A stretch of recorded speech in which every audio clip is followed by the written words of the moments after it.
Hola a todos y bienvenidos al canal. Imaginad una empresa que en un solo año vende un 7% más que el anterior, más toneladas, más ingresos, casi 5.800 millones facturados. Suena a año de éxito, ¿verdad? Pues bien, esta misma empresa cerró el ejercicio con pérdidas, 40 millones en números rojos, y un año antes había ganado 225 millones. Esto es Acerinox en 2025 y hoy vamos a tratar de entender exactamente qué ha pasado, porque detrás de esta aparente contradicción, vender más y ganar menos, hay una historia que nos enseña algo fundamental sobre cómo funciona realmente una empresa industrial. No te voy a dar mi opinión sobre si invertir o no en Acerinox, sino que te voy a dar los datos ordenados y explicados para que tú mismo entiendas la película completa. Quédate porque lo que parece una mala noticia esconde matices muy interesantes. Y antes de empezar, una cosa importante, la empresa que analizaremos en próximos vídeos la podéis elegir vosotros. Tenéis un comentario fijado aquí abajo, me tenéis que dejar el nombre de la compañía que queréis que estudiemos, ya sea española o internacional, y la que más comentario reciba será la próxima que analicemos la próxima semana. Y ahora sí, vamos con Acerinox. Bien, empecemos por lo básico. Acerinox es una empresa española con sede en Madrid y que fabrica y distribuye acero inoxidable, ese material que vemos en fregaderos, cuchillos, fachadas de edificios o instrumental médico. Pero no es solo eso, tiene 15 fábricas repartidas por 3 continentes y vende en más de 80 países. Es líder en Estados Unidos y en África y está entre las empresas mejor posicionadas de Europa. Ahora bien, hay un detalle clave que conviene entender desde el principio. Acerinox tiene dos negocios distintos. Por un lado, el acero inoxidable de toda la vida, que es el grueso de la compañía, y por el otro, una división mucho más especializada y rentable, las aleaciones de alto rendimiento. Son materiales para entornos extremos, aviación, energía, química, etc., donde Acerinox es líder mundial. Esta segunda pata creció con la compra de VDM Metals en 2020 y sobre todo con la adquisición de Haynes International a finales de 2024. Recuerda estos dos nombres porque van a ser protagonistas de la historia de 2025. Vamos a abrir el negocio en canal para ver de dónde sale cada euro. De los casi 5.800 millones facturados, alrededor de 4.100 vienen del acero inoxidable tradicional, en torno al 71% del total, y unos 1.700 de las aleaciones de alto rendimiento, ese negocio, digamos, más selecto. Fijaos en un dato que mucha gente desconoce. Aunque pensemos en Acerinox como una empresa española, su mayor mercado con diferencia es América. El 54% de las ventas se generan al otro lado del Atlántico, principalmente en Estados Unidos, a través de su filial North American Stainless.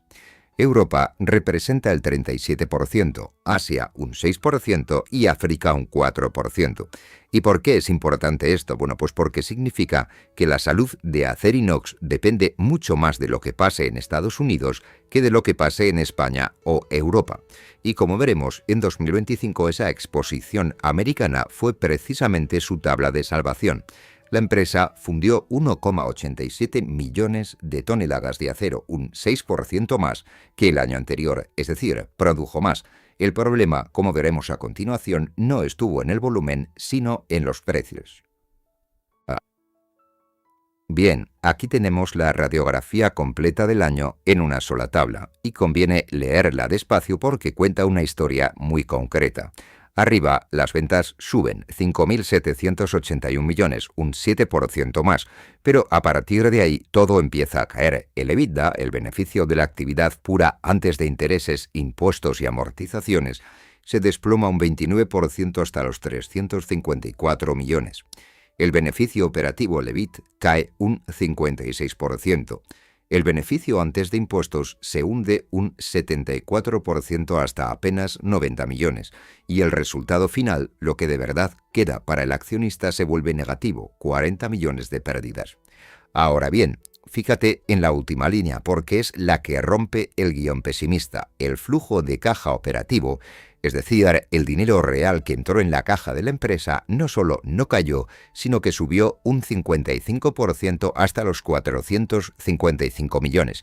Y esto ya nos avisa de algo importante: el resultado contable y el dinero real no siempre van de la mano.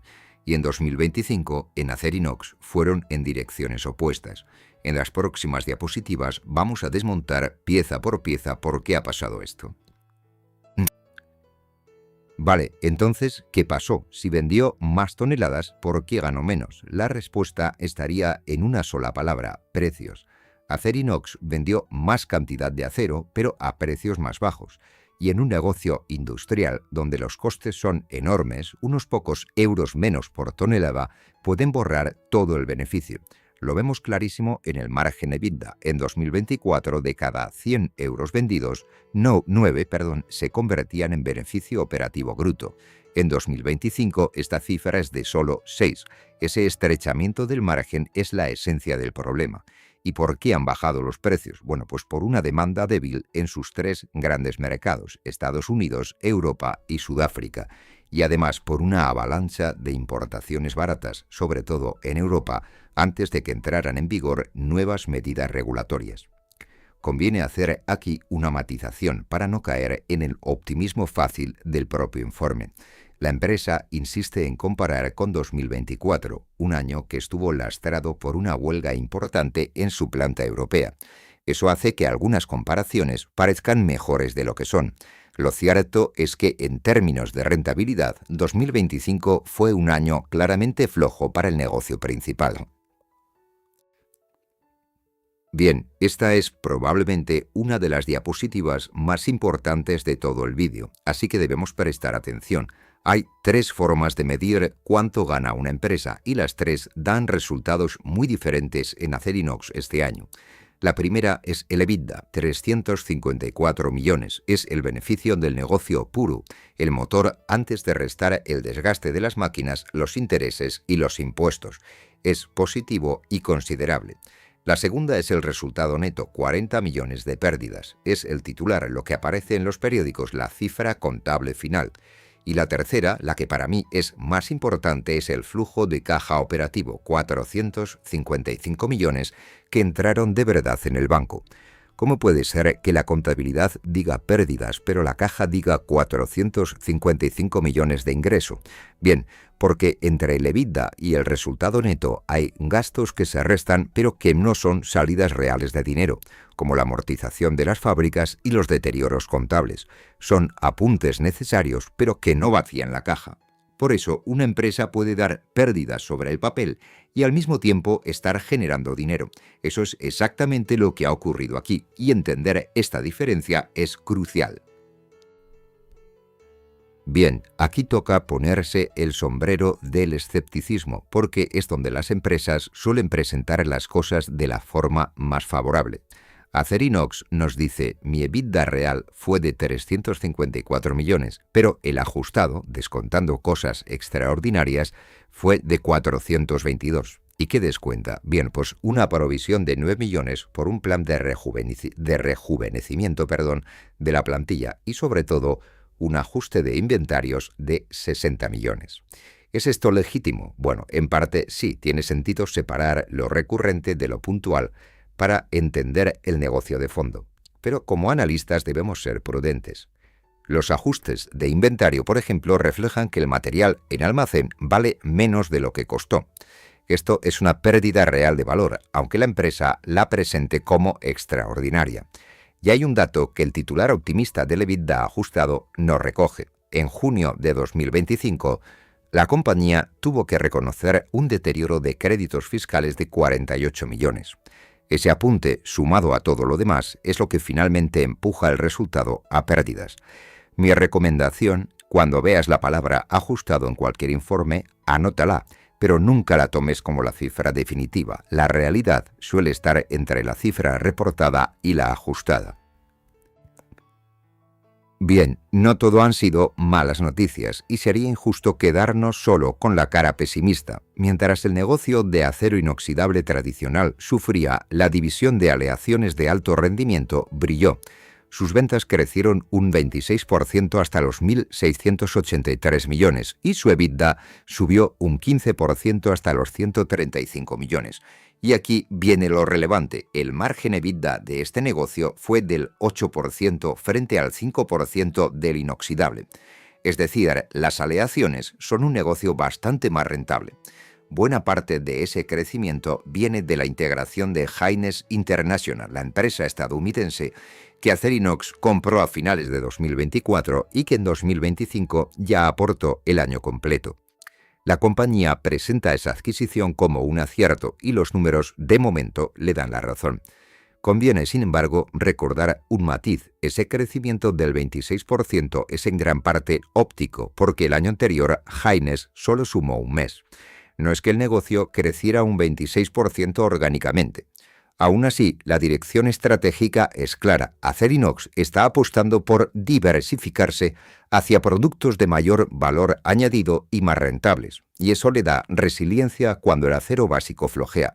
Fue esa pata, junto con la fortaleza del mercado estadounidense, la que sostuvo el año.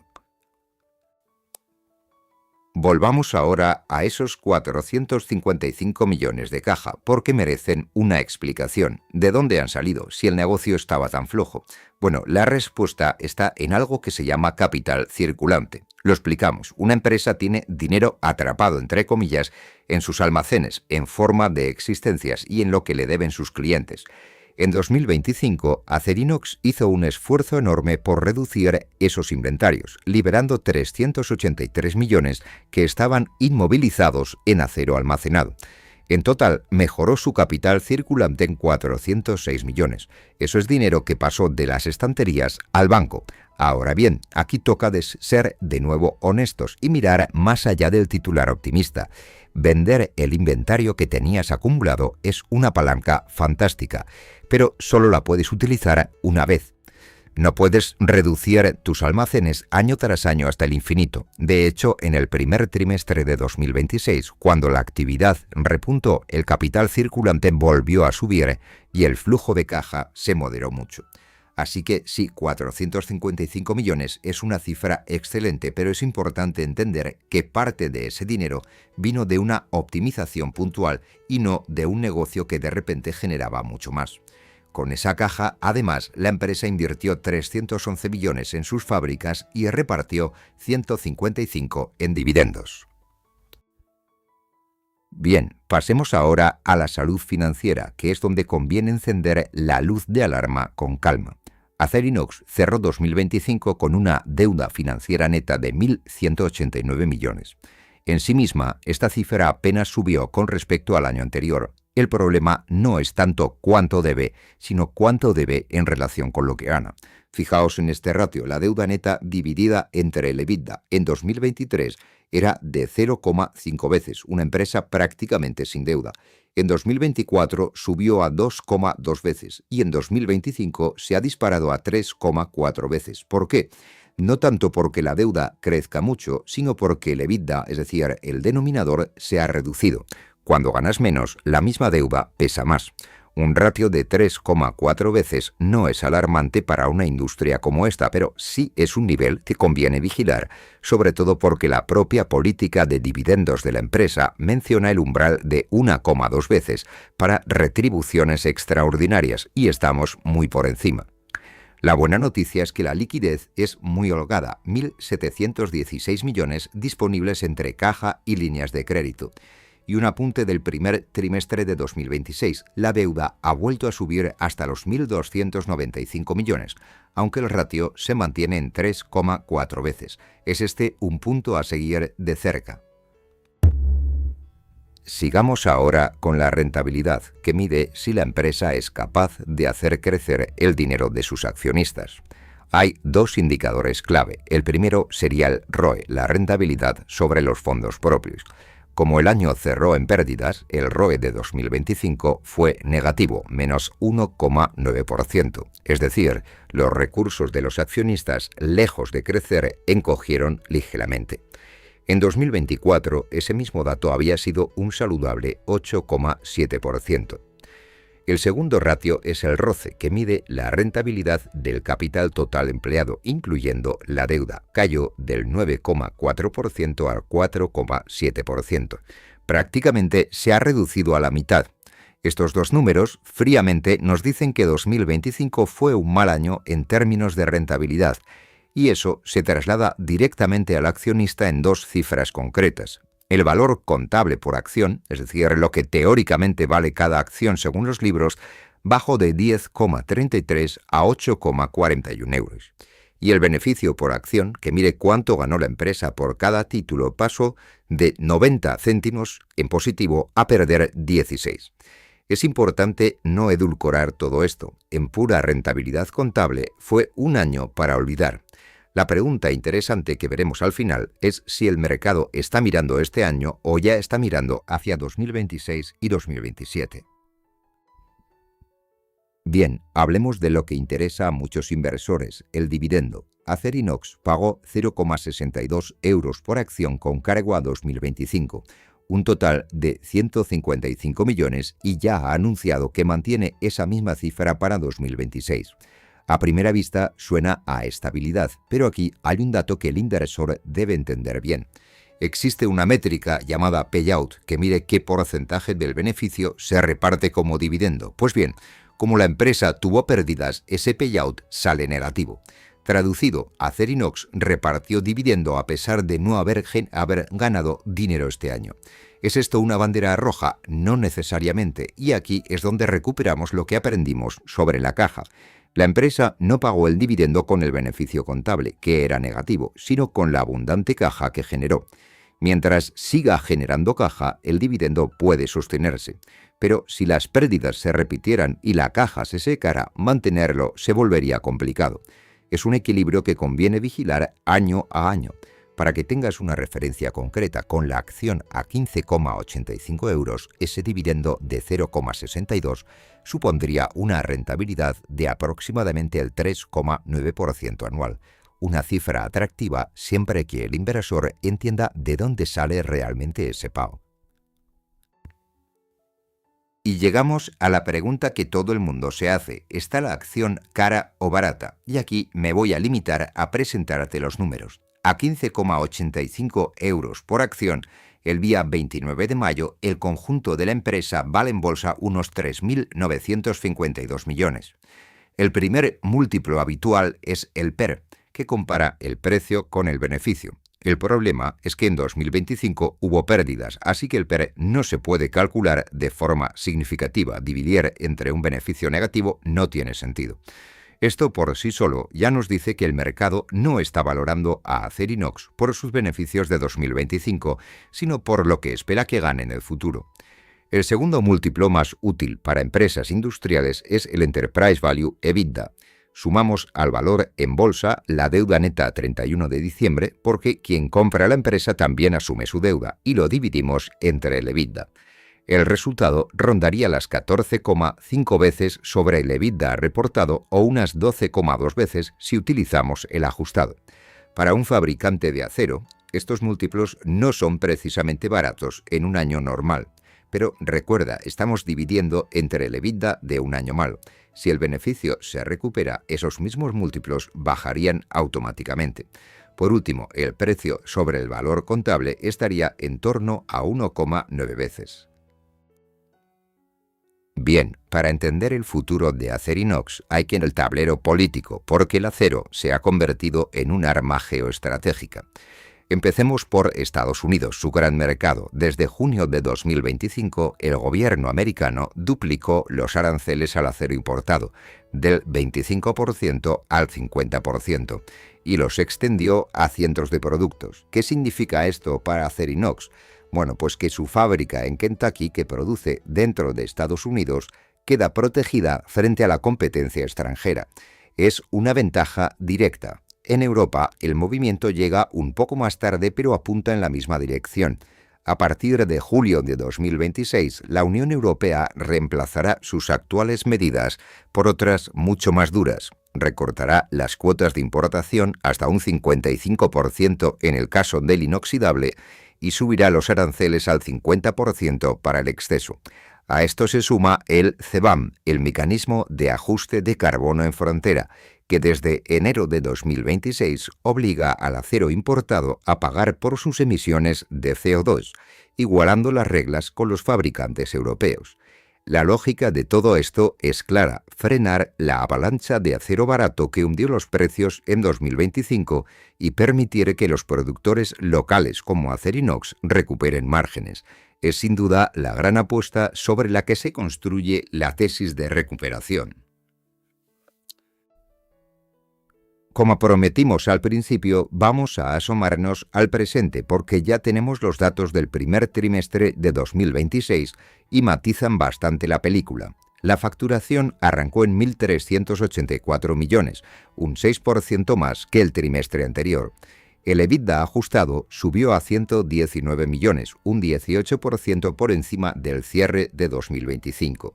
Y quizá lo más simbólico, el resultado neto volvió a terreno positivo, 5 millones de beneficio, frente a los 47 millones de pérdidas del trimestre anterior. Son cifras modestas, no nos engañemos, pero la dirección de la propia tendencia es la que importa. La división de inoxidable mejoró con fuerza, mientras que la de aleaciones se debilitó, lastrada por el sector del petróleo y el gas. Aquí toca de nuevo el contrapunto realista. Este sigue siendo un trimestre flojo en términos absolutos, marcado por la incertidumbre geopolítica, un incendio que limitó la producción en la planta europea y un consumo de acero que en realidad cayó con respecto al año anterior. No es una recuperación consolidada, es un primer paso. Lo relevante es que la compañía espera que el segundo trimestre sea mejor que el primero y que las medidas regulatorias de julio su favor en la segunda mitad del año. Muy bien, miremos ahora hacia adelante, separando lo que dice la empresa de lo que dice el mercado, porque no siempre coinciden. La dirección es claramente optimista. Su plan estratégico contempla proyectos que, según sus propios cálculos, podrían aportar hasta 500 millones adicionales de EBITDA. Es una cifra enorme. Recordemos que el EBITDA total de 2025 fue de 354 millones. Inversiones como la nueva acería y el laminador en frío de su filial americana ya estarían operativas. Y la empresa señala sectores con viento a favor: el aeroespacial, la defensa y, muy interesante, las turbinas de gas para alimentar los centros de datos de inteligencia artificial. Suena prometedor, pero como analistas debemos recordar que esos 500 millones son una estimación de la propia compañía y no una garantía, y que dependen de que el ciclo del acero se recupere. ¿Y qué dice el mercado? Bien, el consenso de los analistas que siguen el valor era a cierre de 2025 mayoritariamente positivo. Un 78% recomendaba comprar y ninguno vender, con un precio objetivo medio de 13,49 euros. Un dato curioso: ese objetivo era inferior a la cotización actual de 15,85, lo que sugiere que el precio ha corrido por delante de las previsiones de los analistas, anticipando ya buena parte de la recuperación esperada. Y llegamos al final. Recojamos las 4 ideas clave que deberíamos llevarnos de todo esto. Primera, 2025 fue un año de récord de ventas, pero de pérdidas contables, y la razón fue el desplome de los precios del acero y no una caída del volumen. El precio mandó sobre la cantidad.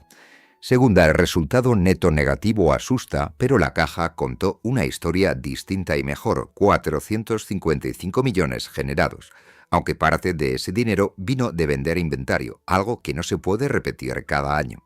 Tercera, la deuda, en 3,4 veces el EBITDA, es un punto a vigilar, y el dividendo se está sosteniendo gracias a la caja y no al beneficio.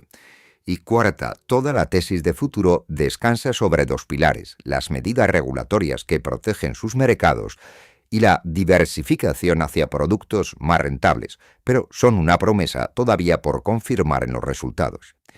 Si este análisis te ha ayudado a entender mejor la empresa, te agradecería enormemente que te suscribieses al canal y que le dieses al like. Y muy importante, todo lo que has visto hoy es información y análisis de datos públicos y no una recomendación de compra ni de venta. Cada uno debe hacer sus propios deberes. Sin más, muchas gracias por vuestro tiempo y nos vemos en próximos vídeos.